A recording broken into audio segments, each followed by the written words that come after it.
ଠାକୁରଙ୍କୁ କେମିତି ପାଇବା କଣ ଆମ ଟିକେ ବାବା ଟିକେ ଉପଦେଶ ଦିଅନ୍ତୁ ବୋଲି କହୁଥିଲି। କଣ ଠାକୁରଙ୍କୁ ପାଇବ ଆଉ? ଆଜିକାଲି ତ ମନ ଠିକ ନାହିଁ ସବୁ। ଆଉ ଠାକୁରଙ୍କୁ ଏକାଗ୍ରତାରେ ଭାବିଲେ ଜାଣିଲେ ବସିକିରି ଟିକେ ଧ୍ୟାନ ଧାରଣା କରିବାକୁ ଅଛି। ଆଉ ସବୁ ତ ଆଉ ଠାକୁରଙ୍କର ନିର୍ମଳ ଭାବ ଆସିଲେ ଯାଇକିରି ହବ। ଆଉ ଆମେ ଖାଲି ଆଡ଼ୁ ଆଉଥିବା ସାଡ଼ୁ ଆଉଥିବା ଭଗବାନ କହିଦେବା, ସେମିତି ହବନି। ଭଗବାନଙ୍କୁ ଟିକେ ଦୃଢ଼ ଭାବରେ ଧ୍ୟାନ କରିବା ଆଉ କି ଚିନ୍ତା କରିବା। ଯୁଆଡ଼କୁ ଗଲେ ମଧ୍ୟ ଭଗବାନଙ୍କୁ ବାଟରେ ଯାଅ ଘାଟରେ ଯାଅ, ଭଗବାନଙ୍କୁ ଟିକେ ଚିନ୍ତା କରିବ।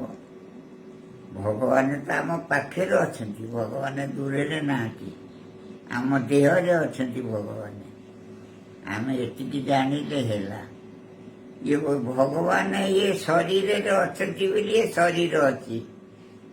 ଆଉ ଜୀବକୁ ଧରି ପରମ ଯେତେବେଳେ ଚଳିଯିବେ ନିଜ ସ୍ଥାନ, ଇଏ ଶରୀର ତାର ଅଲଗା ହେଇଗଲା।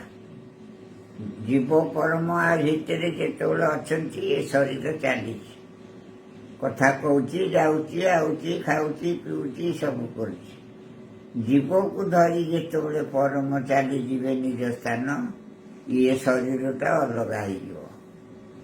ଆଉ ସେ ପର୍ଯ୍ୟନ୍ତ ଠାକୁରଙ୍କୁ ଏକ ଧ୍ୟାନ, ଯେ ପର୍ଯ୍ୟନ୍ତ ଗୁରୁ କରିଛ, ଆଉ ଗୁରୁ ତ ବତେଇଛନ୍ତି ସବୁ, ଆଉ ଗୁରୁ ଧ୍ୟାନ କରିକିରି ଟିକେ ଚଳିବ। ଆଉ ଭଗବାନ ଗୁରୁ କର ନ କର, ଭଗବାନ ତ ସଂସାରରେ ଭଗବାନ ଜଣେ ଅଛନ୍ତି, ଏ ସଂସାର ଚଳଉଛନ୍ତି।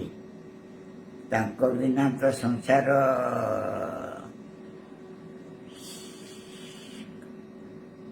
ଇଏ ହେଇଯିବ।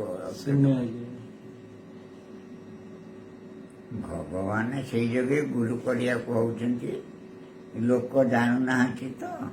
ଗୁରୁ କଲେ ଗୁରୁ ବତେଇବେ, ଭଗବାନ ଏଇ ଶରୀରରେ ଏଇ ରକମ ଅଛନ୍ତି, ଏଇ ରକମ ଚାଲୁଛନ୍ତି, ଏଇ ରକମ ଯାଉଛନ୍ତି, ଆଉଛନ୍ତି, ଆଉ ଚନ୍ଦ୍ର ସୂର୍ଯ୍ୟ ନେଇ ଗତି କରୁଛନ୍ତି।